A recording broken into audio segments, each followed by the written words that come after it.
Clarity Clinical Solutions. Welcome. Every successful clinical trial depends on one critical decision made long before the first patient is enrolled: choosing the right investigative sites. Site selection is the process of identifying, evaluating, and qualifying clinical research sites that can safely and effectively execute a study protocol. The quality of your data, the speed of your enrollment, and the integrity of your entire trial hinges on getting this right. In this module, we will walk through the principles, criteria, and best practices that transform site selection from a bureaucratic checklist into a strategic advantage for your clinical program. Poor site selection is one of the most frequently cited root causes of clinical trial delays and failures. Underperforming sites drain sponsor resources, compromise data quality, and extend study timelines by months or even years. Conversely, well-selected sites consistently meet enrollment targets, produce clean data, and strengthen the overall evidence package. The site selection process directly impacts patient recruitment, retention, regulatory compliance, and ultimately the probability of regulatory approval. Investing time upfront to choose wisely saves exponentially more time downstream. The feasibility assessment is the first major step in site selection. It answers a fundamental question: does this site have the capabilities, patient population, and infrastructure to execute the protocol?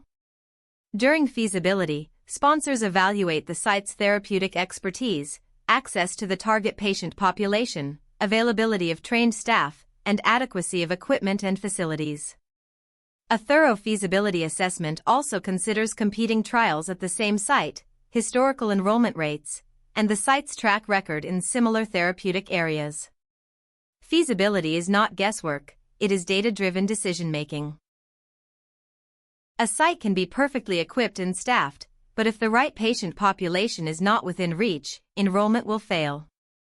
Site selectors analyze epidemiological data, referral patterns, catchment area demographics, and existing patient databases to estimate the potential participant pool. Geographic diversity is also critical. Regulators expect trial populations to reflect the real-world demographic distribution of the disease.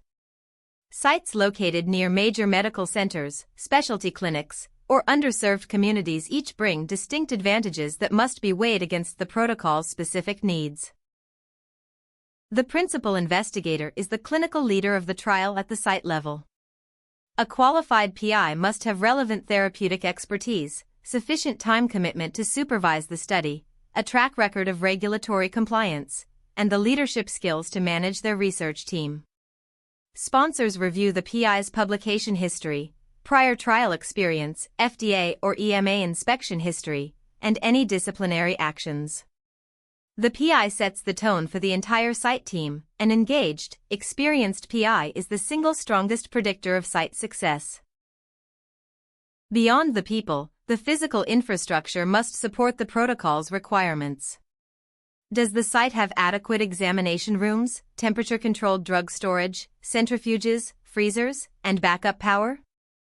Is there a dedicated research coordinator? What about the pharmacy setup for investigational product management? Sponsors conduct facility assessments, sometimes through questionnaires and sometimes through in-person visits, to verify that the site can handle the specific demands of the study.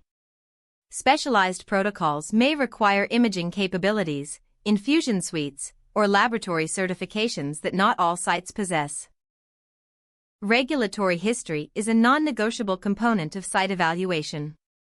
Sponsors check FDA Form 483 inspection records, warning letters, and any debarment or disqualification proceedings involving the site or its key personnel. Sites with repeated regulatory findings for informed consent deficiencies, adverse event reporting failures, or record-keeping violations represent unacceptable risk. Institutional Review Board status must also be verified. The site must have an active, appropriately constituted IRB or access to a central IRB that can review the protocol within acceptable timelines. A common pitfall in site selection is accepting optimistic recruitment projections at face value. Experienced sponsors require sites to submit detailed recruitment plans that go beyond "we can enroll 20 patients per month." The plan should identify specific recruitment channels, physician referrals, database mining, community outreach, digital advertising, patient advocacy groups, with realistic conversion rates for each. Historical enrollment velocity from the site's previous trials and similar indications is the most reliable predictor. Sites that cannot articulate a credible recruitment strategy are a major red flag. The Site Selection Questionnaire is the standardized tool sponsors use to gather comparable data across candidate sites. It covers institutional demographics, therapeutic experience, staff qualifications, patient volume estimates, equipment inventories, and previous trial performance.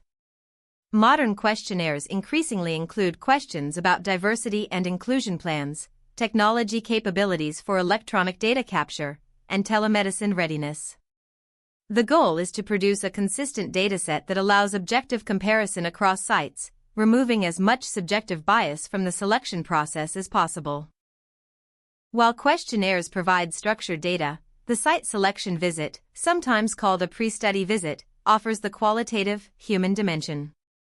During this visit, a sponsor representative tours the facility, meets the PI and key staff in person, observes workflows, and gets a feel for the site's culture.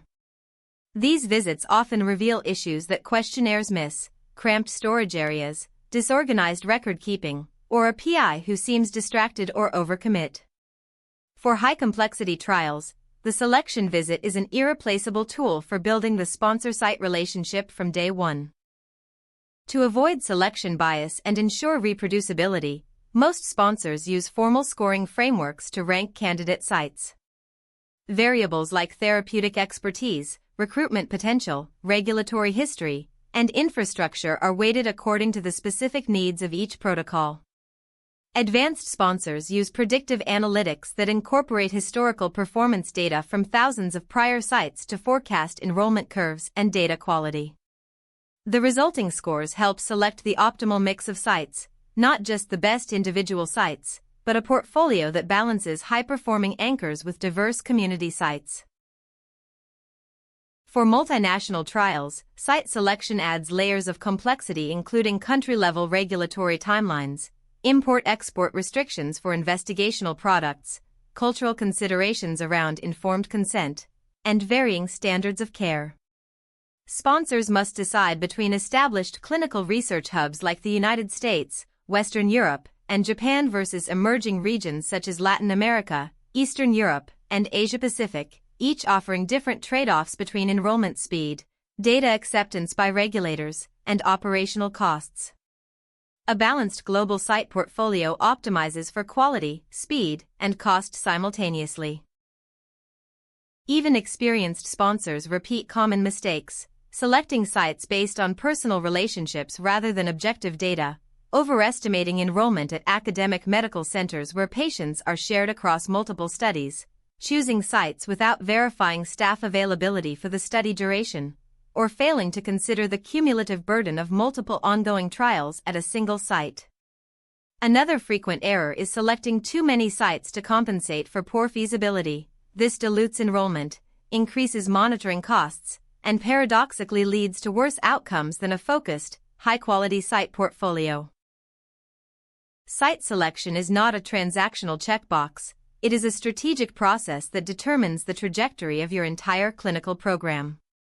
The key principles are: start with rigorous feasibility assessment, evaluate both quantitative metrics and qualitative factors, verify regulatory compliance and infrastructure, demand realistic recruitment plans, and use objective scoring to select a balanced portfolio. A well-selected site enters the activation phase with a strong foundation, ready to enroll quickly and produce quality data. As we will see in upcoming modules, the groundwork laid here directly enables every subsequent stage of the trial lifecycle.